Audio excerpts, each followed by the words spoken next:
जितने भी लोग हैं उनसे मैं एक प्रश्न पूछना चाहता हूँ। क्या प्रश्न है कि आप कहीं भी जाते हैं, कोई भी कार्य करते हैं, उसके पीछे का कारण क्या होता है?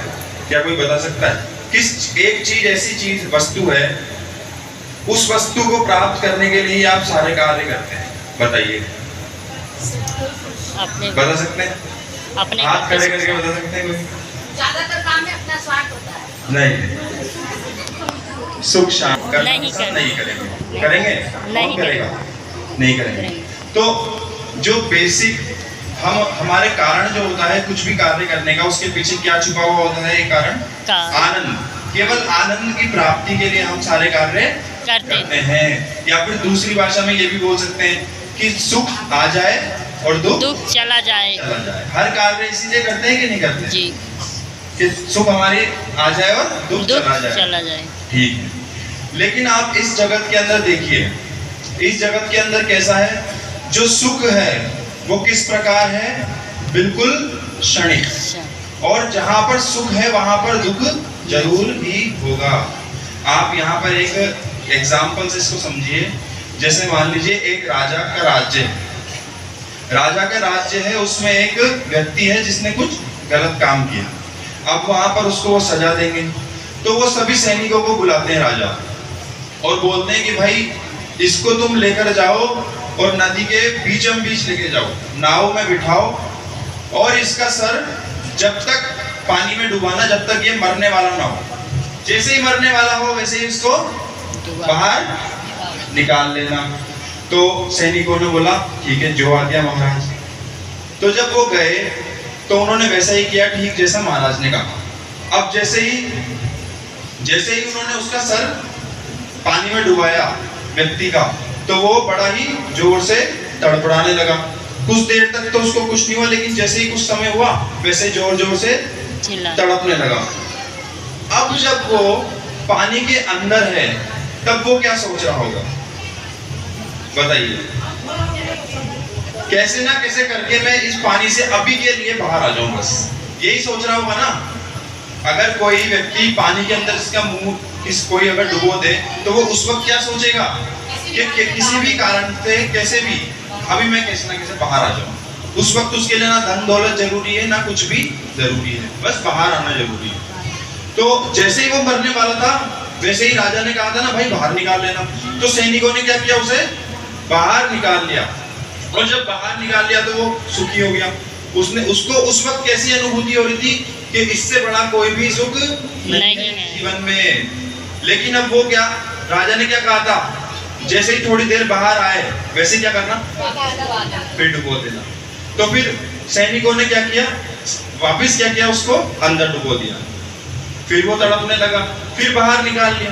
तो देखो, इस संसार के अंदर जो सुख और दुख का चक्कर है ना, वो कुछ इसी प्रकार है। एक सुख आता है, उसके साथ 100 दुख आ जाते हैं। हम सोचते हैं हमारी शादी हो जाएगी, हम पढ़ लिख के बहुत अच्छे बन जाएंगे, नौकरी करेंगे, है ना। आजकल देखो नौकरी करने वालों की हालत क्या हुई, नाइट में काम करते हैं ना। आजकल के बच्चों को हम क्या शिक्षा दे रहे हैं कि भैया पैसा कमाने की मशीन बन जाओ बस, क्योंकि इस जगत के अंदर वही प्रतिष्ठा है। देखो शास्त्रों में ये चीज वर्णन है कि कलयुग का एक ये लक्षण है, केवल पैसे वाला ही क्या होगा? मान्यता प्राप्त करेगा इस जगत के अंदर, कलयुग के अंदर। जिसके पास पैसा है वो सही है, चाहे वो कितने ही गलत काम करे, कितने ही गलत। अभी मुकेश अंबानी है, वो कितने ही गलत काम कर रहा होगा, लेकिन उसके पास क्या है? पैसा है ना, इसलिए उसको सब मानते हैं। बॉलीवुड के जो हीरो हैं, जो आजकल दुनिया को बिगाड़ रहे हैं, वो कितने गंदे गंदे काम करते हैं। देखो टीवी स्क्रीन पे सबके सामने ओपन है ना, कितनी गंदी मूवीज बनती जा रही, कपड़े छोटे होते जा रहे हैं लड़कियों के, और ये हमारे को शिक्षा दे रहे हैं बॉलीवुड वाले। दे रहे कि नहीं दे रहे? लेकिन उसके पास क्या है? वो पैसा है, फेम है, इसलिए हमारे बीच में वो क्या है? प्रसिद्ध है ना। तो इसी प्रकार से आजकल के माता पिता क्या शिक्षा दे रहे हैं अपने बच्चों को कि भैया केवल पढ़ो लिखो, ये साइंस पढ़ो, ठीक है, कॉमर्स पढ़ो, और बड़े होकर क्या करो? पैसा कमाने लग जाओ, यही तुम्हारे जीवन का लक्ष्य है, और फिर एक दिन मर जाओ। तो एक बार विदेश के अंदर शिला प्रभुपाद यानी शिला स्वामी महाराज जी जो थे, ऐसी भक्ति वेदांत स्वामी महाराज जी, उनके पास कोई व्यक्ति आया, ठीक है। उन्होंने महाराज जी ने उससे पूछा, भाई तुम विदेश क्यों आए हो, तुम विदेश क्यों आए हो? उन्होंने बोला कि मैंने इतनी पढ़ाई करी है, यहाँ पे मैं कमाने के लिए आया हूँ, पैसे कमाने आया हूँ। फिर पैसा कमाने के बाद क्या करोगे? भाई पैसा कमाने के बाद क्या करेंगे? घर वाले अच्छा रिश्ता देखेंगे। अच्छा रिश्ता देखते ना भाई, अच्छा बच्चा पढ़ने के बड़ा हो गया, विदेश में नौकरी करता है, अच्छा पैसा कमाता है, अब इसके लिए जल्दी से इसकी शादी करने के लिए लड़की देखो। तो उन्होंने लड़की देख, ठीक है शादी कर लोगे, ठीक है। शादी करने के बाद क्या करोगे? तो शादी करने के बाद भाई, शादी करने के बाद क्या करेंगे? फिर हमारे बच्चे होंगे, उनको पढ़ाऊंगा लिखाऊंगा। अच्छा बच्चे होंगे, फिर क्या करोगे? कि उनको ही पढ़ाऊंगा लिखाऊंगा और वापस वो भी मेरी तरह क्या करेंगे? एक दिन पढ़े लिख कर अच्छी नौकरी प्राप्त करेंगे और विदेश में जाकर या फिर कहीं अच्छी कंपनी में जाकर पैसा कमाएंगे। फिर क्या करोगे? कि फिर वो भी एक दिन शादी करेंगे, उनके भी बच्चे होंगे। अच्छा, और फिर तुम्हारा क्या होगा? कि मैं एक दिन ऐसे करते करते बूढ़ा हो जाऊंगा, और फिर बूढ़े होने के बाद क्या होता है महाराज जी? मर जाऊंगा और क्या होगा? अच्छा, तो तुम विदेश केवल मरने आए हो? क्या बोले? विदेश केवल तुम मरने आए हो। तो अब देखो पूरे जीवन में हम कैसे कैसे कर्म करते हैं, कैसे कैसे किसी को नीचा दिखाते हैं, किसी की अपमान करते हैं, केवल एक कुछ सैलरी की नौकरी प्राप्त करने के लिए। और यही हम हमारे बच्चों को सिखा रहे हैं। सिखा रहे हैं कि नहीं सिखा रहे? तो देखो जिस प्रकार से इस जगत के अंदर सुख है ना, वो कैसा है? थोड़ी देर के लिए सुख और उसके बाद केवल दुख। तो हमारे बच्चों को भी यही सिखा रहे हैं कि कुछ देर तक तुम्हें सुख मिलेगा, क्योंकि देखो पूरा महीना हम काम करते हैं, 30 दिन काम करते हैं, मेहनत रात दिन एक करके, कमर दुख रही है, आंखें दुख रही है, हाथ पैर दुख रहे हैं। और फिर जैसे ही दुख जब 29वां दिन आता है तो 30वें दिन क्या होता है? सैलरी आने वाली होती है, 1 लाख रुपए बैंक में ट्रांसफर हो जाते हैं, तो बड़े प्रसन्न हो जाते हैं। अरे वाह 1 लाख रुपए आ गए, अब इससे मैं ये करूंगा वो करूंगा। और थोड़ी सी देर के लिए सुख आया, सैलरी खत्म हो जाती है, फिर से वो गधे घोड़े की तरह 30 दिन काम करने में लग जाते हैं। अब यहाँ पर देखो हमारे बच्चों को कैसे संस्कार देने चाहिए। शिला सनातन गोस्वामी पाद, जिनकी अभी तिरुभाव तिथि थी ना, गुरु पूर्णिमा पे मुंडिया पूर्णिमा भी बोलते हैं, वो जब महाप्रभु से मिले तब उन्होंने कुछ प्रश्न किए। क्या प्रश्न किए? हमारे बच्चों को और हम सबको, हमसे भी ये प्रश्न पूछने चाहिए। तो उन्होंने बोला के आमी केने अमाय जारे ताप उतराय, इह नहीं जानी के मन हित है। बोल रहे हैं कि के आमी यानी मैं कौन हूँ। सबसे पहला प्रश्न हमारा क्या होना चाहिए? मैं कौन हूँ। क्योंकि हम सारा जीवन क्या सोच के निकालते हैं कि ये शरीर ही मैं हूँ, बस केवल शरीर में हूँ और शरीर से संबंधित जो भी है वो सब मेरा है, यही हमारी बुद्धि होती है। दूसरा प्रश्न उन्होंने पूछा केने अमाए जारे ताप तराए, कि हे महाप्रभु ये 3 ताप जो है मुझे क्यों सता रहे हैं? 3 ताप कौन कौन से हैं? कोई बता सकता है? आदि देविक, आदि भौतिक और आदि आध्यात्मिक। ये 3 प्रकार के त्रिताप बोले जाते हैं शास्त्रों के अंदर। आदि देविक मतलब जो देवता लोग हमारे को दे रहे हैं, कभी गर्मी कभी सर्दी, अभी देखो कितना बुरा मौसम हो रहा है ना, पसीने पसीने आ रहे हैं, है ना, उमस हो रही है। तो ये सब क्या देवताओं के द्वारा जितने भी दिए जाने वाले कष्ट हैं, इनको बोलते हैं आदि देवी। जोर से बोलो, क्या बोलते हैं? आदि देवी। और आदि भौतिक, आदि भौतिक क्या? जैसे कोरोना आया था अभी, ये भी आदि देवी के। अभी कहीं कहीं सुनते हो कि कहीं बहुत बाढ़ आ रही, अभी बोलते कहीं आकाश फट गया। कुछ दिन पहले जैसे केदारनाथ में हो गया था, अभी भी कहीं ऐसे हुई है, हैं? हाँ, ये आप सब जानते हो सब। आदि भौतिक, आदि देविक क्या हुआ? देवी देवताओं के द्वारा जो दिए गए। अब आदि भौतिक क्या है? जो दूसरे जीव से हमारे को मिलते हैं, यानी मच्छर काट रहे हैं, रास्ते जा रहे हैं कुत्ते ने काट लिया, या फिर कोई व्यक्ति हमारे को सास हमारे से लड़ रही है ना, तो ये प्रकार के जितने भी है, ऑफिस में बॉस हमारे को डांट रहे हैं, ये क्या है? आदि भौतिक। और आदि आध्यात्मिक, ये सबसे खतरनाक है, क्योंकि इसमें हम हमारे अपने आप से लड़ाई लड़ रहे हैं। यानी जो हमारे मन के द्वारा हमारे को कष्ट दिए जाते हैं, डिप्रेशन हो रहा है आजकल कलयुग के अंदर, ये सबसे ज्यादा बढ़ रहा है। डिप्रेशन हो रहा है, है ना। कितने बच्चे सुसाइड कर लेते हैं, एक एग्जाम में फेल हो जाते हैं, पूरी जीवन ही खत्म कर लेते हैं। और आप बड़े बड़े लोग भी, यहाँ तक कि विदेश में तो एक ऐसी मशीन आ गई है जिसमें आप खुद को क्या कर सकते हो, आत्महत्या कर सकते हो उस मशीन के अंदर डाल के। वो आपको क्या करेगी, 2-3 सेकंड में जला देगी, राख कर देगी, मतलब सरल मृत्यु प्राप्त कर सकते हो जाके। तो ये सब क्यों कर रहे हैं? क्योंकि उनकी मानसिक स्थिति सही नहीं है। आप माइकल जैक्सन को देखो, माइकल जैक्सन को जानते हो, कितना बड़ा डांसर था ना। वो केवल 50 लाख से भी महंगा उसका बेड था, बड़ा अच्छे गद्दे वाला, लेकिन फिर भी पता नहीं कितनी डिप्रेशन पिल्स लेकर केवल 2 घंटे सोता था। बताओ, इतना फेम प्राप्त किया, इतना पैसा प्राप्त किया, फिर भी 2 घंटे की नींद नसीब नहीं हो रही उसको। तो ये क्या है? आदि आध्यात्मिक, जो कि मानसिक रूप से हमारे को मिलते हैं। फिर पूछ रहे हैं सनातन गोस्वामी, यह नहीं जानी के माने हित है, कि हे भगवान, मैं ये नहीं जानता कि मेरा मंगल किसमें है। तो आज के जो माता पिता है ना, उनको ये शिक्षा देनी चाहिए अपने बच्चों को कि उनका मंगल किसमें है। ऐसे नहीं कि हमारा स्वार्थ किसमें है, कि हमारे को प्रतिष्ठा मिलेगी, तू डॉक्टर इंजीनियर बन के बहुत बड़ा व्यक्ति, बहुत पैसा कमाने लग जाएगा, तो पूरा जगत हमारे को क्या करेगा, अरे वाह तुम्हारा बेटा इंजीनियर बन के इतने रुपए कमा रहा है, अच्छा वाह, भेड़ चाल, जहाँ दुनियादारी वहां में जाऊंगा। हम ये नहीं देखते कि हमारे बच्चे का मंगल किसमें है, बच्चे का मंगल किसमें है। तो कितने प्रश्न हो गए? ये 3 प्रश्न पूछे। कौन कौन से? के आमी केने अमाय जारिता पुतराय, इह नहीं जानी के माने हित है।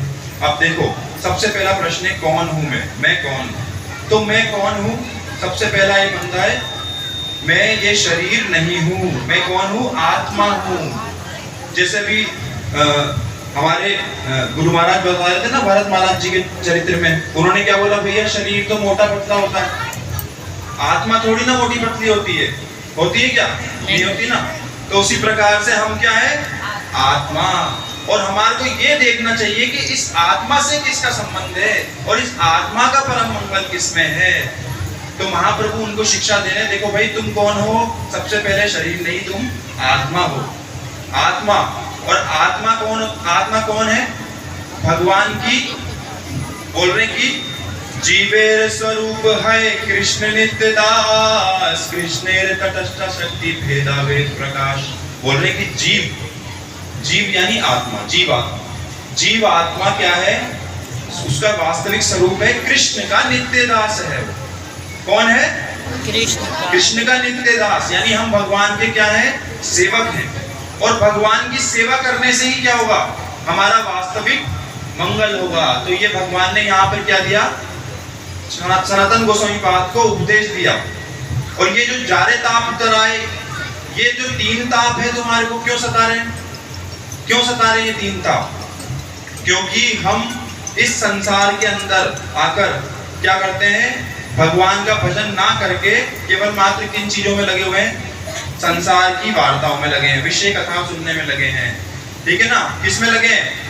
संसार की, जो मिल गया वो खा लिया। जैसे बताया था ना प्रभु जी ने कि किस प्रकार के श्रोता होते हैं। एक श्रोता होता है बैल, वो क्या करता है? जो मिला वो खाने लग गए। अभी आप यहाँ पे कथा सुन रहे हैं, कोई व्यक्ति बाहर जाके संसारिक बातों में लग जाएगा, कोई खा लग जाएगा। तो इस प्रकार से क्या होगा? कभी मंगल हो नहीं सकता। इस प्रकार से हमें किस प्रकार से बनना है? मधुमक्खी की तरह, जो केवल कहाँ पे जाके बैठती है? सुगंधित फूलों पर। यानी केवल हरि कथा के लिए ही इन कानों को क्या करना है? हमारे को उपस्थित करना है। हरि कथा के अलावा किसी चीज में उपस्थित नहीं करना। तो यहाँ पर ये श्री सनातन गोस्वामी पाद के उपदेश थे, जो कि उन्होंने किससे लिए? महाप्रभु से लिए, श्रीमन चैतन्य महाप्रभु से। अब देखो यहाँ पे बोल रहे हैं, यह नहीं जानी के माने हित है। एक्चुअली हम सब ये नहीं जानते कि हमारा हित किस में है, हमारा मंगल किस वस्तु में है, या फिर हमारे बच्चों को क्या करने से मंगल होगा। जैसे भी गुरु महाराज बता रहे थे कि देखो आजकल कैसे प्रकार की जगत हो गया। हमारे बच्चों को हम बचपन से ही क्या शिक्षा देते हैं? भाई टीवी देखो, है ना? टीवी देख के बॉलीवुड स्टार है, कैसे प्रकार से किस प्रकार के गानों पे नाच रहे हैं बच्चे। इतने गंदे गंदे प्रकार के गाने आ रहे हैं बॉलीवुड के अंदर, और ये बॉलीवुड पूरी संस्कृति को नष्ट करता जा रहा है, हमारी भारतीय संस्कृति को। और उस पर हमारे बच्चे नाचते हैं और हम खुश होते हैं, अरे वाह देखो हमारा छोटा बच्चा नाच रहा है। और एक उससे गीता का श्लोक या चौपाई पूछ लो रामायण की तो उसको कुछ पता ही नहीं है। तो देखो सबसे बड़ा जो प्रश्न है इस जगत का वो ये है कि हमें शांति की प्राप्ति कैसे हो। शुरू में मैंने बताया था ना कि इस जगत के अंदर किस प्रकार का सुख है, अभी सुख है, थोड़ी देर बाद दुख है। तो ये सुख परमानेंट कैसा हो, यानी निरंतर ये सुख कैसे हो। तो गुरुजी ने कल ये श्लोक बोला था, सवै पुंसा परो धर्मा यतोर भक्ति अदोक्षजे अहेतु की अप्रतिहता ययमात्मा सुप्रसिद्धि। बोल रहे हैं कि क्या बोल रहे, सवै पुंसा परो धर्मा, या बोल रहे हैं कि सभी जीवों का एकमात्र धर्म क्या है, क्या है, यतोर भक्ति अदोक्षजे, यानी जो अदोक्षज भगवान है उनकी भक्ति करना ही सभी जीवों का क्या है, एकमात्र धर्म है। और वो भक्ति कैसी होनी चाहिए, कैसी होनी चाहिए कल बताया था, बताइए कौन बता सकता है। अहेतु की अप्रतिहता, बोल रहे हैं कि अहेतु की यानी केवल मात्र जिसके भगवान ही हेतु हो, यानी उस भक्ति करने से हमारे को ऐसी भक्ति नहीं करनी, अरे भगवान की भक्ति पूरे दिन भर कर रहा है बाहरी रूप से और अंदर क्या हमारा, अरे भगवान मुझे संतान प्राप्ति हो, अरे भगवान उसका घर छोटा है पड़ोसी का, मेरा थोड़ा बड़ा घर बन जाए, अरे भगवान देखो वो BMW ले आया, मेरे को कम से कम आप ऑडी तो दिला दो, है ना। ऐसी इच्छाएं नहीं होनी चाहिए। कैसी होनी चाहिए, अहेतु की, यानी जिसका हित केवल क्या हो, कृष्ण हो, यानी कृष्ण की प्रसन्नता ही उस भक्ति का हित हो। अब दूसरी बात, अहेतु की अप्रतिहता, यानी अप्रतिहता का मतलब क्या है, भक्ति कैसी होनी चाहिए, निरंतर होनी चाहिए। जैसे अगर किसी व्यक्ति को IAS बनना है तो वो अगर 2 दिन पढ़ाई करे और बाकी दिन पढ़ाई नहीं करे तो क्या वो बन जाएगा, नहीं बनेगा। उसको क्या करना पड़ेगा, जब तक IAS का एग्जाम नहीं आ जाता तब तक उसको बोलते हैं कि 12-12, 14-14 घंटे पढ़ना पड़ता है, 22 घंटे भी पढ़ता है, नींद को भी त्याग देते हैं लोग, त्यागते नहीं त्यागते साधारण IAS बनने के लिए। और वो भी जब हम मर जाएंगे तो अगले जन्म में क्या हमें वापस मिल जाएगी IAS की पोस्ट, फिर पढ़ना पड़ेगा। लेकिन यहाँ पर बोल रहे हैं कि भक्ति कैसी है, भक्ति भी इसी प्रकार से होनी चाहिए, निरंतरमयी। जैसे बोला था ना, शहद को अगर आप गिराओ कंटिन्यू तो एक धारा बन जाती है, धागा बन जाती है ना, धारा बन जाती है ना, वो निरंतरमयी हो जाती है। तो उसी प्रकार से हमारी भक्ति भी होनी चाहिए। एक बार हाथ उठा कर बोलो, बोला हरे कृष्ण